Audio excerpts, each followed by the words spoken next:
নিশ্চয় কষ্টের পরে সুখ রয়েছে, অবশ্যই কষ্টের পরে সুখ রয়েছে। আসসালামু আলাইকুম প্রিয় শিক্ষার্থীরা। আজকে বায়োলজির গুরুত্বপূর্ণ 12টা চ্যাপ্টার নিয়ে আলোচনা করব এবং সেই 12টা চ্যাপ্টার থেকে ইনশাআল্লাহ জিএসটিতে তোমার 25টা কোশ্চেনের ভিতরে ইনশাআল্লাহ 22 থেকে 23টা কোশ্চেনই আসবে। ঠিক আছে, তবে এটা কনফার্ম যে 20টার উপরে কোশ্চেন আসবে এবং 20টার উপরে এবং 20 থেকে 23 পর্যন্ত, সর্বোচ্চ 23টা পর্যন্ত এই 12টা অধ্যায় থেকে কোশ্চেন আসবে ইনশাআল্লাহ।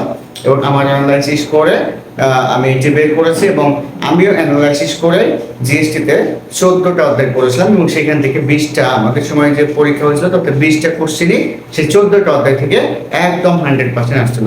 তো তেমনই আমি ধারাবাহিক তোমাদের পরবর্তীতে আমি ভিডিও দিয়েছি এবং তারও ধারাবাহিকতায় তোমাদের জন্য ভিডিও নিয়ে আসছে 12টা অধ্যায়, যে 12টা অধ্যায় করলে ইনশাআল্লাহ তোমরা 25টা কোশ্চেন আসলে 20 থেকে 22টা কোশ্চেন তুমি এখান থেকে পাবা।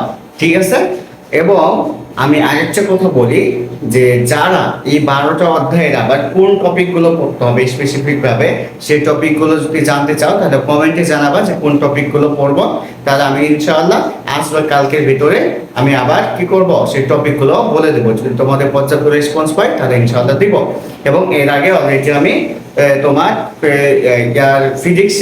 ফিজিক্সের 8টা অধ্যায়ের কথা বলেছি, সেই 8টা অধ্যায় থেকে ইনশাআল্লাহ তোমরা হচ্ছে 20টা কোশ্চেন কমন পাবা, সেটা দেখে নিও তোমরা। হ্যাঁ, আমার ভিডিওতে আছে। আমরা আজকে বায়োলজির 12টা অধ্যায়ের কথা বলি এবং তোমরা জানো যারা আগে থেকে আসো যে আমি যে সাজেশনগুলো দিয়েছিলাম টপিক ভিত্তিক, যে এই অধ্যায়ে এই টপিকগুলো পড়লে কমন পাবা এই যে ইউনিভার্সিটিগুলোর জন্য, আলহামদুলিল্লাহ সেগুলোতে 80%-এর উপরে কমন করেছে, তোমরা সেটা নিশ্চয়ই জানো। তো তাদের ধারাবাহিকতায় আমি দিচ্ছি। এবং তোমাদের কাছে আরেকটা অনুরোধ, অবশ্যই তোমরা এই ভিডিওটা ফ্রেন্ডদের মাঝে শেয়ার করে দেবে এবং ফ্রেন্ডকে জানা দেবে। এটা তোমার কিন্তু কোনো ক্ষতি হবে না, সৃষ্টিকর্তা এই জন্য তোমার কিন্তু আরো উপকার করবে। আমি কষ্ট করে তোমাদের জন্য চেষ্টা করছি ভালো কিছু দেওয়ার, তোমরা হচ্ছে একটু পরিশ্রম করে কষ্ট করে তাদেরকে শেয়ার করে দিও। এবং যারা ফ্রি পরীক্ষা দিতে চাও তোমাদের জন্য বিশেষ করে ফ্রি পরীক্ষার আমি 6টা পূর্ণাঙ্গ মডেল টেস্টের ব্যবস্থা করেছি জিএসটি। তোমরা গ্রুপে যুক্ত হয়ে যাবা, টেলিগ্রাম গ্রুপে ডেসক্রিপশন বক্সে লিংক দেওয়া আছে, এবং সেই পরীক্ষাগুলো তোমরা দিবা। দেখো, আমরা প্রথম পত্র থেকে 6টা অধ্যায়, প্রথম পত্র থেকে একটু বেশি ধরেছি অধ্যায়, কারণ প্রশ্ন প্রথম পত্র থেকে বেশি ধরবে। ঠিক আছে, এর জন্য তো প্রথম পত্র থেকে কোষ ও কোষের গঠন এই অধ্যায় পড়বা। কোষ বিভাজন, অণুজীব, উদ্ভিদ শরীরতত্ত্ব, নম্ববীজি ও আকৃতিবীজি, টিস্যু ও টিস্যুতন্ত্র এবং জীব প্রযুক্তি।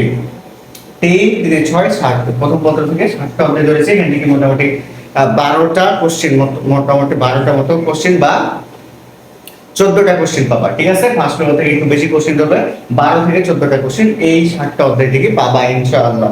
ঠিক আছে, এবং সেকেন্ড পেপার থেকে দেখো 5টা অধ্যায় ধরেছি, সেটা হচ্ছে প্রাণী বিভিন্নতা শ্রেণীবিন্যাস, প্রাণী পরিস্থিতি, পরিপাক ও শোষণ, রক্ত সংবহনতন্ত্র, জিন তত্ত্ব এবং বিবর্তন। এখান থেকে মোটামুটি হচ্ছে তোমার এই কোশ্চেন, এই অধ্যায়গুলো থেকে মোটামুটি 8 থেকে 10টা কোশ্চেন পাবো। ঠিক আছে, এই যে টোটাল 12টা অধ্যায় মিলে মোটামুটি 20 থেকে 22টা কোশ্চেন ইনশাআল্লাহ কমন পাবা। এবং তোমরা জানো যে কেমিস্ট্রি এবং হচ্ছে বায়োলজি এই হচ্ছে দুইটা সলিড সাবজেক্ট জিএসটিতে, যে দুইটা সাবজেক্টে তুমি অবশ্যই ভালো মার্ক তুলতে পারতে হবে, এবং ভালো মার্ক না তুললে কিন্তু তুমি ওভারঅল পজিশনে পিছিয়ে যাবে। এই জন্য এই দুইটা সাবজেক্ট টেকনিক্যালি করতে হবে এবং ভালো মার্ক তুলতে হবে। তো তোমরা যদি কমেন্টে চাও যে কেমিস্ট্রিরও কোন মানে অধ্যায়গুলো ছোট করে দেওয়া যায় কিনা, কেমিস্ট্রি যদিও 8টা অধ্যায়, তার ভিতরে আমি 2টা ছোট করে 6টা অধ্যায় দিয়ে দেবো যদি তোমরা চাও।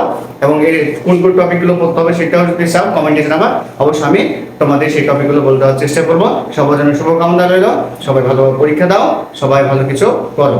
আসসালামু আলাইকুম, আল্লাহ হাফিজ।